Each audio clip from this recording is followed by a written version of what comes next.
This is our first meeting at our new home, which we're so excited about. And we have Adrian here today, the founder and executive director, who wanted to just stop by and welcome us, just to make sure that we know a little bit about the center, what they do here, and just to say hello this morning. So give him a warm welcome. He's going to say a few words. We are so glad to have Lehigh Valley Humanists as partners in our space, and many of you were here helping us pull up the carpet right here, because this was one of the tasks that the Humanists helped us with. You've been helping us since the beginning as volunteers, and you're one of now 4 nonprofits that is sharing space with us, renting space to actually help us to sustain the center by helping us pay down a very large mortgage. So we appreciate your being here by showing community support in that way, and we also hope that this space feels warm and inviting for you, and that you feel like it's yours as well. And so I wanted to just welcome you to the space officially, and also let you know a couple things. One of them is that we have a lot of programs here at the center. Our goal is to provide sort of a mix of arts and culture programs, education, health promotion, and also direct services. And they're all listed on our website under both upcoming events and recurring programs. Please know that you can come to any of them. There's a couple support groups that are restricted only to LGBT identified people, but other than that, everything else is open to the entire community. And we hope to see you here for additional things as well.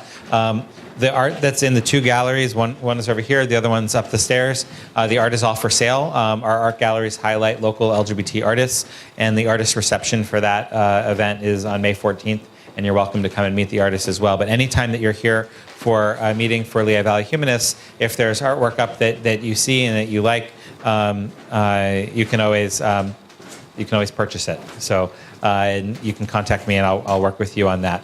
And so please know that you can also explore those every time that you come. There's one restroom over here. There's another restroom downstairs, down the hallway downstairs. And eventually we'd love to add another restroom up here, but it's not in our plans immediately. And if you have any questions about anything that we have here at the center, Kate has my contact info. Yes. Who are the other, you said there were 4 nonprofits. Yes, great question. So Lehigh Valley Humanists, Pride of the Greater Lehigh Valley, Turning Point of Lehigh Valley, and there's a 4th group that hasn't moved in yet that's called Make the Road PA, which is an immigrant justice organization. And so for us, as part of our legal requirements as a tax-exempt organization, we can only rent to nonprofits, but also within our own our own interests, we wanted to rent to mission-aligned organizations. So organizations that we felt were complementary to our goals here at the center, and all 4 of Lehigh Valley Humanists and the other 3 organizations certainly are. Some of them are doing different things. So Turning Point's office here is a counseling office. They're providing field counseling from our space. Lehigh Valley Humanists is using the space more for your monthly meetings, and then you also have some storage upstairs in an office upstairs. And Pride similarly is having their meetings here. So each group is sort of doing it with their own needs. Yes? What is your website? BradburySullivanCenter.org. Yeah. And some of our annual reports are on the black table in the back, and you can take that as well, and that has information about our programs if you're interested.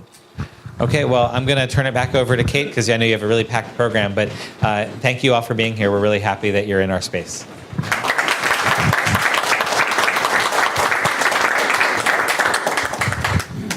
All right. Thank you, Adrian. Let me now just formally welcome you to our event. Thank you so much for coming. We knew with the weather and the new location and everything that was going on that we would have maybe a smaller crowd, and indeed we do. But thank you so much for those of you who have come out. We really do appreciate it. And we do have a good program for you today. I want to just start by talking a little bit about how we come up with some ideas for these events. This event is called Secular Sunday Celebration. The goal of this event is to educate, inspire, and entertain. It's a little bit different than our normal monthly meeting events. We organize this event around a central theme. Now, the question I get asked a lot is, how do you come up with the idea for those themes? And actually, nobody ever really asked me that question, but we're going to pretend that you asked me that question, and I'm going to answer it. See, what we did was, this is a picture here, if you recognize this. This is our booth that we set up at Pride in the Park. Every summer, We set up an information table at Pride in the Park, and we always try to have some kind of activity to entice people to come to our table, because they normally see me standing out there and have no desire to come and talk to me or anything about what our booth is about. But we always have some kind of activity. So, we have yarn and things that we dangle at people, and they're like, ooh, what's that? And they come over. Well, last summer, what we did was we did a little activity where we asked people to write down for us what they are celebrating on that day. And we had them do it on these colorful little stickies, and we put them in a nice rainbow, and people would see the rainbow, and we want to be part of that. So we asked them, what are you celebrating? And people came up with all kinds of answers, now some of which we use for our theme. So we tricked them into giving us these ideas. Now, some of the ideas wouldn't make great themes. Like somebody wrote, I'm celebrating my dog, or somebody wrote that they're celebrating pizza. And I would celebrate pizza, but we're not actually gonna do something like that. But it's hard to see. It's a little fuzzy, but you can see right there, somebody wrote hope. So whoever that person was that wrote hope, thank you very much. You have given us our theme for this event. We are celebrating hope, and we've got dozens more front and back from that thing to choose from. Lots of great ideas. So that's where we got the idea. Let me have the next slide.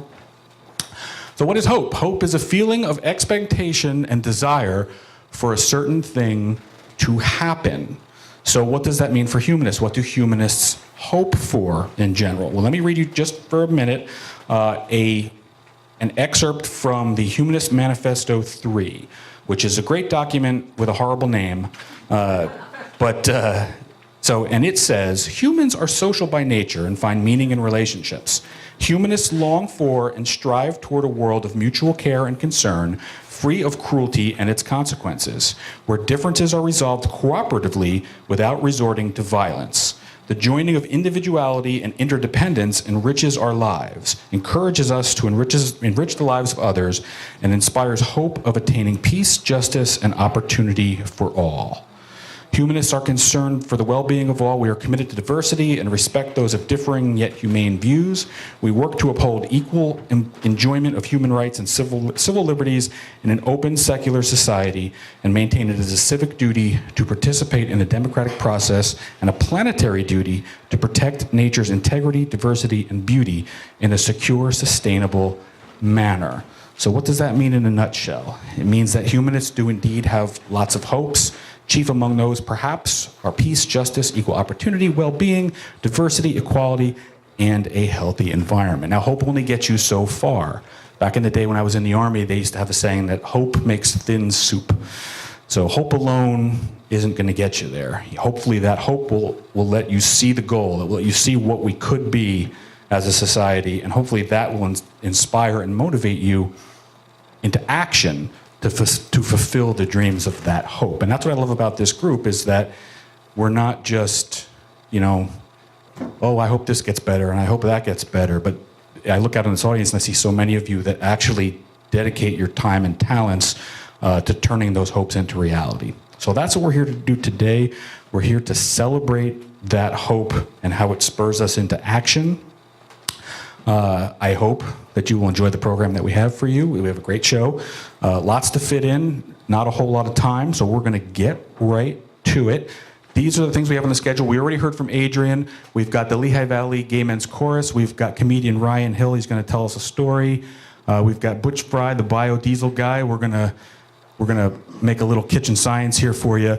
We have local legends Tim Hare and Earl Ball. Jason's going to interview them, and then we're going to hear some music from Earl on his accordion, which will be awesome. So without further ado, let me have the next one here. Let me introduce the Lehigh Valley